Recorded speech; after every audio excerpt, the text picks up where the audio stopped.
Market పై budget దెబ్బ పడింది. ఒకరోజే భారీగా పతనమైంది. 1547 పాయింట్లు నష్టపోయింది సెన్సెక్స్. 25,000 మార్కు దిగువకు నిఫ్టీ వచ్చింది. 495 పాయింట్లు నష్టపోయి 24,850 చేరింది నిఫ్టీ. ఎస్టీటీ పెంపుతో ట్రేడర్లలో తీవ్ర నిరాశ నెలకొంది. లాభాల స్వీకరణకు దిగారు ఇన్వెస్టర్లు. ఉదయం లాభాలతో ప్రారంభమైన స్టాక్ మార్కెట్ బడ్జెట్ తర్వాత భారీగా పతనమైంది. ఒక రకంగా బడ్జెట్ వేళ బ్లాక్ సండే అని చెప్పాలి. సెన్సెక్స్ 1545, అలాగే నిఫ్టీ 495 పాయింట్లకు ప్రస్తుతం పరిస్థితి కనబడతా ఉంది. మొత్తం మీద ప్రస్తుతం స్టాక్ మార్కెట్లు పూర్తిగా బడ్జెట్ వేళ నిరాశపరిచాయని చెప్పొచ్చు. ఈ నేపథ్యంలో ఒకసారిగా స్టాక్ మార్కెట్లు బడ్జెట్ ప్రకటన తర్వాత పూర్తిగా దిగువకు వచ్చేసాయి, పడిపోయిన పరిస్థితి కనబడతా ఉంది. ఎస్టీటీ పెంపుతో ట్రేడర్లో తీవ్ర నిరాశ అయితే కనబడింది. దీని ప్రభావం ఒకసారిగా స్టాక్ మార్కెట్లపై పడినట్టుగానే మనకు అర్థమవుతుంది. దీంతో స్టాక్ మార్కెట్లు నిఫ్టీ అలాగే ఇవన్నీ కూడా ఎస్టీటీ పెంపుతో ఒకసారిగా ట్రేడర్లో నిరాశ కనబడుతోంది. రైట్, ఇక మార్కెట్ సూచీలు భారీ నష్టాల్లో ముగిశాయి. బడ్జెట్లో కంపెనీల బైబ్యాక్పై పన్ను విధించడంతో పాటు ఫ్యూచర్స్ ట్రేడింగ్పై సెక్యూరిటీ ట్రాన్సాక్షన్ ట్యాక్స్ను అంటే ఎస్టీటీని పెంచడం మార్కెట్లను కుదిపేసింది. ఒక దశలో సెన్సెక్స్ 2,000 పాయింట్లకు పైగా పతనమైన పరిస్థితి. చివరికి సెన్సెక్స్ 1546 పాయింట్లు పతనమై దాదాపుగా 80,722 దగ్గర స్థిరపడింది. నిఫ్టీ 495 పాయింట్లు నష్టపోయి 24,109 పాయింట్ల దగ్గర 19 పాయింట్ల దగ్గర ముగిసింది. బడ్జెట్ నేపథ్యంలో ఆదివారం అయినప్పటికీ కూడా పనిచేసిన మార్కెట్లు మదుపర్లను బ్లాక్ సండేకి మిగిల్చాయని చెప్పొచ్చు. బడ్జెట్ ప్రవేశపెట్టడానికి ముందు ఫ్లాట్గా ట్రేడ్ అయిన సూచీలు ఇక ఎస్టీటీ ప్రస్తావన తర్వాత నష్టాల్లోకి జారుకున్నాయి. స్టాక్ ఎక్స్చేంజ్లో లిస్ట్ అయి ఉండేటువంటి సెక్యూరిటీలను కొనుగోలు అమ్మకాలు చేసేటప్పుడు వర్తించే పన్ను ఏదైతే ఉంటుందో ఎస్టీటీ, దీన్ని బడ్జెట్లో దాదాపుగా 0.2% నుంచి 0.5% పెంచారు. ఇక ఆప్షన్స్ ప్రీమియంపై కూడా 0.15%కి పెంచారు. ఈ బైబ్యాక్ను మూలధన లాభాలుగా పరిగణిస్తూ పన్ను విధించారు. అక్రమ వినియోగానికి చెక్ పెట్టే ఉద్దేశంతో బైబ్యాక్ పన్నులో మార్పును ఆర్థిక మంత్రి ప్రతిపాదించారు. కార్పొరేట్ ప్రమోటర్ల బైబ్యాక్లపై 22%, నాన్ కార్పొరేట్ ప్రమోటర్ల బైబ్యాక్పై 30% పన్నులు విధించారు. ఇక ఈ రకంగా మదుపర్ల సెంటిమెంట్ను ఇది భారీగా దెబ్బతీస్తుందని చెప్పొచ్చు. మరోవైపు సెక్యూరిటీస్ ట్రాన్సాక్షన్స్ ట్యాక్స్ను పెంచుతున్నట్లు ప్రకటించడంతో బ్రోకరేజ్ కంపెనీల షేర్లు అమ్మకాల ఒత్తిడిని ఎదుర్కొన్నాయి. ప్రస్తుతం ఉన్న ట్యాక్స్ను 0.5%కి పెంచుతున్నట్లు మంత్రి ప్రకటించడంతో దాదాపుగా ఆయా కంపెనీల షేర్లు ఒక్కసారిగా 18% వరకు కూడా పతనమైనట్టుగా తెలుస్తుంది. బీఎస్సీలో మల్టీ కమోడిటీ ఎక్స్చేంజ్ ఎంసీఎక్స్ షేర్లు 18.8% పతనమై దాదాపు 2,066 దగ్గర చేరింది. అలాగే గ్రో మాతృ సంస్థ బిలియన్ బ్రెయిన్ గ్యారేజ్ వెంచర్స్పై కూడా షేర్లు 13% పతనమయ్యాయి. అలాగే ఐఐఎఫ్ఎల్ క్యాపిటల్ షేర్లు 10% పైగా క్షీణించాయి. రేపు ఏంజల్ వన్ స్టాక్ బ్రోకింగ్ కూడా 10% నష్టపోయాయి. Anand Rathi and stock brokers కూడా 8.5% క్షీణించాయి. ఆఖరికి బీఎస్సీ లిమిటెడ్ షేరు విలువ కూడా అమ్మకాల ఒత్తిడికి గురైంది. ఎన్ఎస్సిలో దీని విలువ 15% కోల్పోయింది. ఈ రకంగా నిఫ్టీ సూచీలో Max Health Care, Wipro, TCS, Sun Pharma, Infosys షేర్లు లాభాలు ముగించగా Hindalco, SBI, ONGC, Adani Ports, Bharat Electronics షేర్లు నష్టాలను చవిచూసిన పరిస్థితి కనబడుతోంది. సో ఓవరాల్గా ప్రస్తుతం బడ్జెట్ ఎఫెక్ట్ అయితే స్టాక్ మార్కెట్పై పడింది. ఒక్కరోజే భారీగా పతనమైంది. స్టాక్ మార్కెట్లు ప్రస్తుతం సెన్సెక్స్ దాదాపు 1547 పాయింట్లు నష్టపోయింది. 25,000 మార్కు దిగువకు నిఫ్టీ కూడా చేరుకొని 495 పాయింట్లు నష్టపోయిన పరిస్థితి కనబడుతూ ఉంది. సో 10 లక్షల కోట్లు ప్రస్తుతం మదుపర్లు నష్టపోయినట్టుగా తెలుస్తుంది.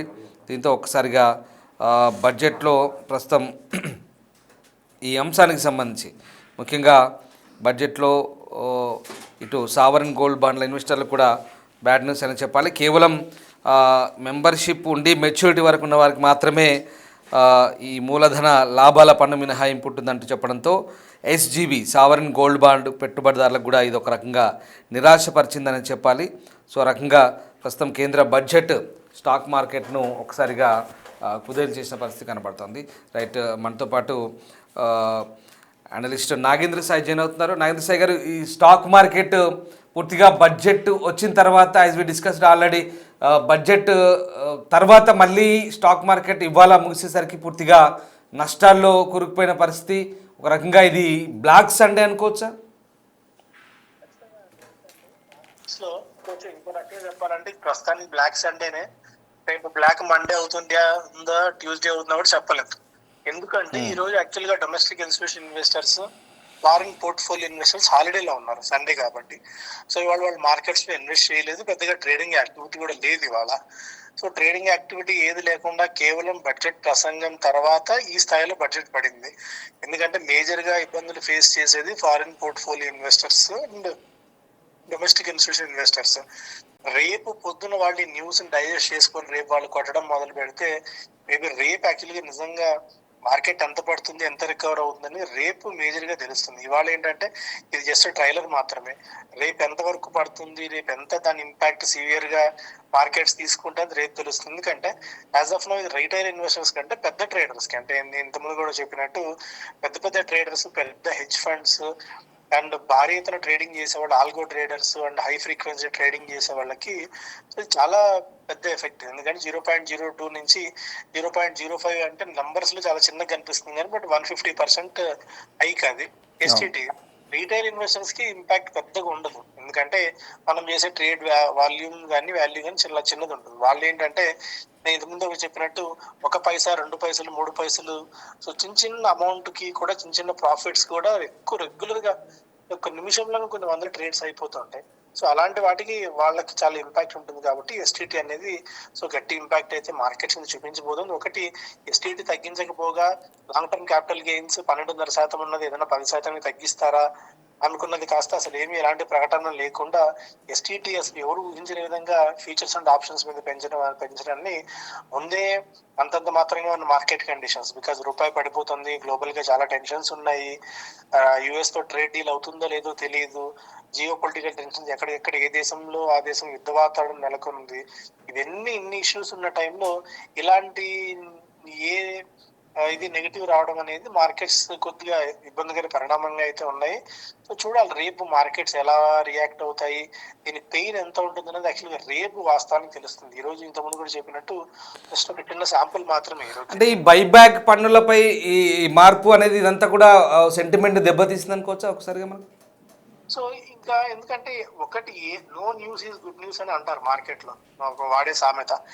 But no news is good news అనేది ఇప్పుడు అనుకునే పరిస్థితి లేదు. ఎందుకంటే కార్పొరేట్ యాంగిల్ లో చూసుకున్నట్టయితే కామన్ మ్యాన్ కంటే కార్పొరేట్ వాళ్ళు దీని నుంచి చాలా ఆశించారు. అంటే ఇప్పుడున్న మార్కెట్ కండిషన్స్ లో అట్లీస్ట్ ప్రభుత్వం వాళ్ళని ఒడ్డున పడేస్తుందా కొన్ని లాంగ్ టర్మ్ క్యాపిటల్ విషయంలో కానీ ఇలాంటి వాటిల్లో. అండ్ దీనికి తోడు ఫారిన్ పోర్ట్ఫోలియో ఇన్వెస్టర్స్ ఎందుకు మన మార్కెట్స్ నుంచి బయటకు వెళ్తున్నారంటే, ఒకటి రూపాయి పతనం అవుతుంది, ఎప్పటికప్పుడు మార్కెట్ లో ప్రభుత్వం ఇయర్లీ బడ్జెట్ పేరుతో అనేక పన్నులలో సంస్కరణల పేరుతో మార్పులు తీసుకుని వస్తూ ఉండడం వాళ్ళ కొద్దిగా ఇబ్బందికరంగా ఉంది. అంటే ఈ రోజు ఒక డెసిషన్ తీసుకొని పన్ను పెడితే, అంటే ఒక ఇన్వెస్ట్మెంట్ చేస్తే రేపొద్దున దాని మీద ఎలాంటి ట్యాక్సెస్ విషయంలో మార్పులు వస్తాయో వాళ్ళకి ఇంకా క్లారిటీ రావట్లేదు. అంటే అంత ఫాస్ట్ గా అంత ఫ్రీక్వెంట్ గా మనం పన్నుల విషయంలో తీసుకొస్తున్నాం. ఒకటి, అంతకుముందు జేన్ స్ట్రీట్ అయినా మోర్గన్ స్టాన్లీ అయినా పెద్ద కంపెనీస్ ఏవైనా సరే వీళ్ళకి పన్నుల విషయంలో క్లారిటీ లేకపోవడం కూడా, అండ్ రెగ్యులర్ గా ప్రతి సంవత్సరం పన్నుల్లో మార్పులు చేర్పులు తీసుకొస్తుండడం కూడా వాళ్ళకి కొద్దిగా ఇబ్బందికరంగా ఉంది.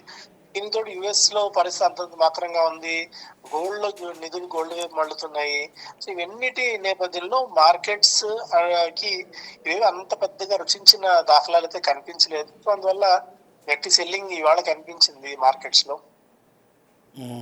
అండ్ ఆఫ్ కోర్స్ ఇక్కడ ఇవాళ హెల్త్ కేర్ బాగా బలపడ్డట్టుగా తెలుస్తుంది. At the same time metals అయితే పడిపోయాయి. హెల్త్ కేర్కు కారణం ఏంటి? మనకి ఇప్పుడు క్యాన్సర్లకి ఆ మందుల ధరలు తగ్గించడం ఇవన్నీ కూడా కారణం అనుకోవచ్చా హెల్త్ కేర్కి సంబంధించినటువంటి షేర్స్ ప్రాఫిట్లో రావడానికి?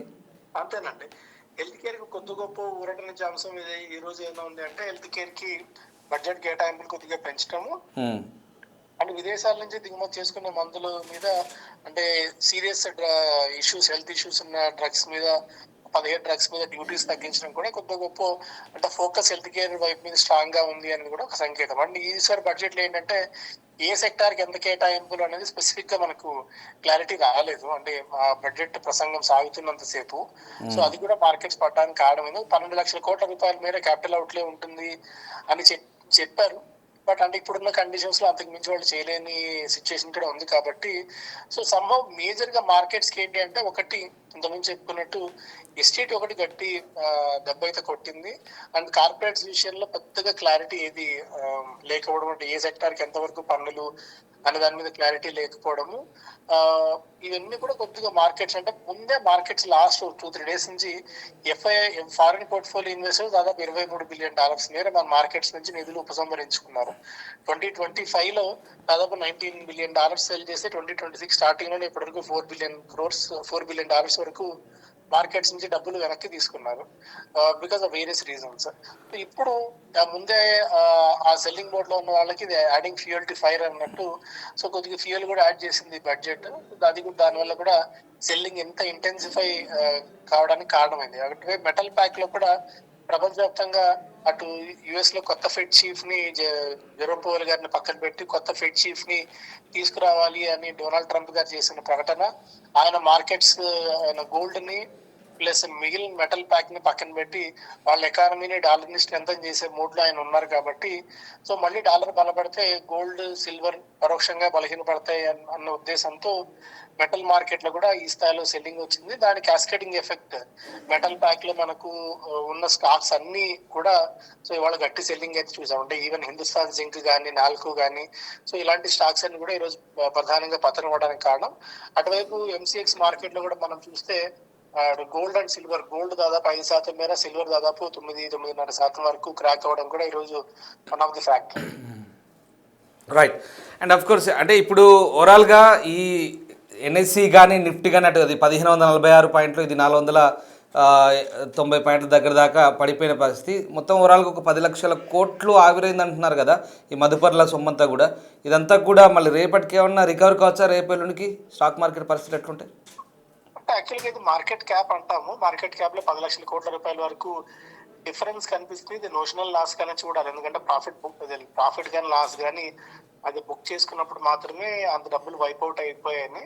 బట్ యాజ్ ఆఫ్ నో ఇది నోషనల్ లాస్ గానే చూస్తాము. రేపు నేను ఇంతకుముందు చెప్పినట్టు ఒరిజినల్ గా రేపు అంటే ఎవరైతే ఎఫెక్ట్ అవుతారు అట్ ఫారిన్ ఎస్టీటీ వల్ల మేజర్గా ఇంపాక్ట్ అయ్యేవాళ్ళు foreign portfolio investors and domestic institution investors. వాళ్ళు ఈరోజు సెల్లింగ్ చేయట్లేదు market because of market holiday ఉంది. నిన్న కొన్న వాళ్ళు ఇవాళ అమ్మడానికి లేదు, ఇవాళ కొన్న వాళ్ళు రేపు అమ్మడానికి లేదు బికాస్ ఇది స్పెషల్ సెషన్ కాబట్టి. సో రేపు foreign portfolio investors market enter అయిన తర్వాత ఒకవేళ సెల్లింగ్ కనుక చేసినట్టయితే అది ఇంటెన్సిఫికేషన్ ఎంత వరకు ఉంటుంది అనేది రేపు వెళ్ళని చెప్పొచ్చు. కానీ ఈ రోజు మార్కెట్ పడింది కదా, రేపు ఏదైనా రికవర్ అవుతుంది అని అనుకునే ఛాన్స్ అయితే యాజ్ ఆఫ్ నో కనిపించట్లేదు. ఎఫ్పిఐ వ్యూ ఏంటి అనేది రేపు మనకు తెలుస్తుంది. ఫారిన్ పోర్ట్ఫోలియో ఇన్వెస్టర్స్ దీన్ని ఎలా చూస్తున్నారు అనేది మనకు రేపు మార్కెట్ ఓపెన్ అయిన తర్వాత ఒక క్లారిటీ వస్తుంది. Right. Yes sir, thank you very much Nagendra Sai garu. Right, ఇది మొత్తం మీద బడ్జెట్ ప్రసంగం తర్వాత ఒకసారిగా స్టాక్ మార్కెట్లపై దాని ఎఫెక్ట్ పడింది. బడ్జెట్ ప్రవేశపెట్టడానికి ముందు ఫ్లాట్గా ట్రేడ్ అయిన సూచీలు ఈ ఎస్టీటీ ప్రస్తావన అంటే ఏదైతే సెక్యూరిటీ ట్రాన్సాక్షన్ ట్యాక్స్ను పెంచడం మార్కెట్లను ఒక రకంగా కుదిపేసింది. అంటే కంపెనీల బైబ్యాక్పై పన్ను విధించడంతో పాటు ఫ్యూచర్స్ ట్రేడింగ్పై ఈ ట్యాక్స్ను ప్రభుత్వం వేసింది. దీంతో ఒక్కసారిగా ప్రస్తుతం అంటే స్టాక్ ఎక్స్చేంజీల్లో లిస్ట్ అయి ఉండే సెక్యూరిటీలను కొనుగోలు లేదా అమ్మకాలు చేసేటప్పుడు వర్తించే పన్ను ఎస్టీటీ అంటారు. సో దీన్ని బడ్జెట్లో 0.02% నుంచి 0.05%కు పెంచారు. అంటే మీకు చాలా తక్కువ అనిపించవచ్చు లెక్కల ప్రకారం పర్సెంటేజ్ ఇది, కానీ ఇది కొన్ని లక్షల్లో కోట్లలో ఉంటుంది. సో రకంగా ఇక ఆప్షన్స్ ప్రీమియంపై ఈ ఎస్టీటీ ఏదైతే ఉందో 0.15%కు పెంచారు. ఇది బైబ్యాక్ మూలధన లాభాలుగా పరిగణిస్తూ ఈ పన్ను విధించారు. సో అంటే ఇక్కడ అక్రమ వినియోగానికి చెక్ పెట్టే ఉద్దేశంతో ఈ పన్నులో మార్పును ప్రతిపాదించినట్టుగా చెప్తున్నారు. సో ఆ రకంగా ప్రస్తుతం ఈ సెంటిమెంట్ను బాగా దెబ్బతీసింది మార్కెట్లో. ఈ రకంగా ప్రస్తుతం అయితే కంపెనీల షేర్లు ఒక రకంగా పతనమయ్యాయని చెప్పొచ్చు. ఇక బీఎస్సీలో అంటే బొంబాయి స్టాక్ ఎక్స్చేంజ్లో మల్టీ కమోడిటీ ఎక్స్చేంజ్ ఏదైతే ఉందో ఎంసీఎక్స్ షేర్లు 18% పతనమయ్యాయి, ఇది హైయెస్ట్. దీంతో అటు చాలా వరకు కూడా ఐఐఎఫ్ఎల్ క్యాపిటల్స్ కావచ్చు, గ్రోమాతృ కావచ్చు, అలాగే యాంజల్ వన్ స్టాక్ కావచ్చు, ఇవన్నీ కూడా 10% అబోనే లాస్ అయ్యాయి. చాలా వరకు కూడా ఇటు బీఎస్సీ లిమిటెడ్ షేర్ విలువ కూడా అమ్మకాల ఒత్తిడి ఎదుర్కొంది. సో ఆ రకంగా చాలా వరకు కోల్పోయాయి. ఇక నిఫ్టీలో ఇక్కడ మనకు హెల్త్ కేర్ లాభపడ్డాయి. Max Health Care, Wipro, TCS, Sun Pharma, Infosys షేర్లు లాభాలు. హెల్త్ కేర్ ప్లస్ టెక్నాలజీ లాభపడ్డాయి. అలాగే at the same time Hindalco, ONGC, Adani Ports, Bharat Electronics, metals ఇట్లాంటి షేర్లు కొన్ని నష్టాలను చవి చూసాయి. చూడాలి మళ్ళీ రేపు మరి మార్కెట్ సెంటిమెంట్ ఎలా ఉంటుంది. రేపు యాక్చువల్గా ఇవాళ ఇంటర్నేషనల్ మార్కెట్ బంద్. సో రేపు బడ్జెట్ తర్వాత ఇవాళ మన మార్కెట్ని సండే కాబట్టి అయినా కూడా బడ్జెట్ అనుగుణంగా స్పెషల్గా ఇవాళ ట్రేడింగ్ జరిగింది. అటు బంగారం కమోడిటీ ట్రేడింగ్ కూడా జరిగింది. సో ఆ రకంగా ప్రస్తుతానికైతే ఒక రకంగా బడ్జెట్కి సంబంధించి అంచనాలు ఎలా ఉంటాయో అనుకున్న నేపథ్యంలో ఒకసారిగా ఆ ఎస్టీటీ పెంపు ఏదైతే ఉందో, ఆ ట్యాక్స్ పెంపు ఏదైతే ఉందో, లాభాల స్వీకరణ దిగారు ఇన్వెస్టర్లంతా కూడా. ఉదయం లాభాలతో ప్రారంభమైన తర్వాత బడ్జెట్ భారీగా తిరిగి పతనమైన పరిస్థితి. ఎన్ఎస్సి 1545 పైగా, అలాగే ఇక్కడ మనకు నిఫ్టీ 495 పాయింట్ల పైగా నష్టపోయినట్టు తెలిసింది. సో ఇది మొత్తం ఓవరాల్గా 10 లక్షల కోట్ల సంపద అక్కడ మనకు స్టాక్ కంప్యూటర్స్ అల్గారిథం ప్రకారం మనకు ఆవిరైపోయినట్టుగా కనిపిస్తుంది. రేపటికల్లా మళ్ళీ ఎట్లా ఉంటుందనేది చూడాల్సిందే. సో రేపు ఎల్లుండి కాస్త కుదుటపడే అవకాశాలు అయితే కల్పిస్తాయి. మళ్ళీ మార్కెట్లు ఊపందుకొని ఖచ్చితంగా ఒక రకంగా ర్యాలీ పెరగొచ్చు. స్టాక్ మార్కెట్లు మళ్ళీ ఊపందుకునే అవకాశాలు అయితే డెఫినెట్గా ఉంటాయి.